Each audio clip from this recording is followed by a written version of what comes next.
एक गांव में कपड़े का बहुत बड़ा सेठ रहता था। आसपास के गांव के लोग उसके दुकान पर कपड़े खरीदने आते थे। आसपास के गांव में कपड़े की कोई दुकान नहीं थी, इसलिए कभी कभी सेठ खुद भी कपड़े बेचने जाया करता था।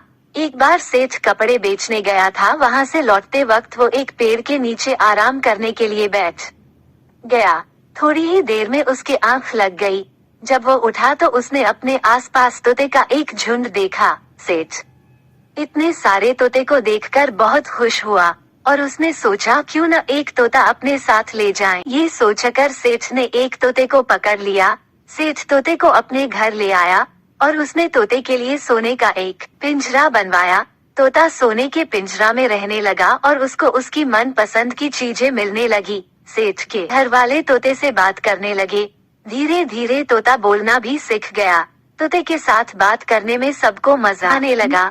एक दिन सेठ को गांव से कपड़ों का ऑर्डर आया और उसने खुद ही जाने का फैसला किया और तोते से बोला, तोते मियाँ मैं तुम्हारे गांव जा रहा हूँ। रास्ते में मैं तुम्हारे परिवार से मिलूंगा। अगर तुम्हें कोई पैगाम भेजवाना हो तो बताओ।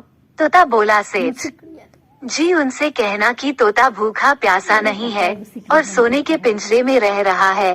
साथ गांव चला गया और उसी पेड़ के नीचे आराम करने लगा। तभी तोते का झुंड आया और साथ पर हमला कर दिया और उनमें से एक तोता बोला, तुम हमारा एक तोता पकड़ कर ले गए थे, वो कहा है।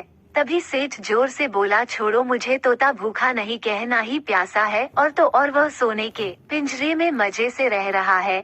ये सुनकर सारे तोते जमीन पर गिर गए। सेठ ने आगे बढ़कर देखा और तोते को हिलाया डोलाया, मगर तोते ऐसे पड़े थे जैसे मानो कि मार गए हो। साथ जब वापस घर आया तो तोते ने साथ से अपने परिवार का हाल पूछा। साथ ने जब सारी बात बताया तो तोता भी पिंजरे में गिर पड़ा। ये देख साथ हैरान हुआ और पिंजरे का दरवाजा खोलकर तोते को हिलाया, मगर तोता न हिला तो साथ ने तोते को पिंजरे से बाहर निकाल कर रख दिया। मौका पाते हो तोते ने अपना पंख फड़फड़ाया और बोला, सेठ जी मैं आपका शुक्रगुजार हूँ कि आपने मेरे परिवार का हाल बताया। भले ही मैं सोने का पिंजरा में रह रहा था, लेकिन मैं अपने परिवार से दूर था। ये कहकर तोता अपने परिवार के पास वापस लौट गया। उसके परिवार वाले उसे वापस आते देखकर बहुत खुश हुए और सभी साथ खुशी खुशी रहने लगे।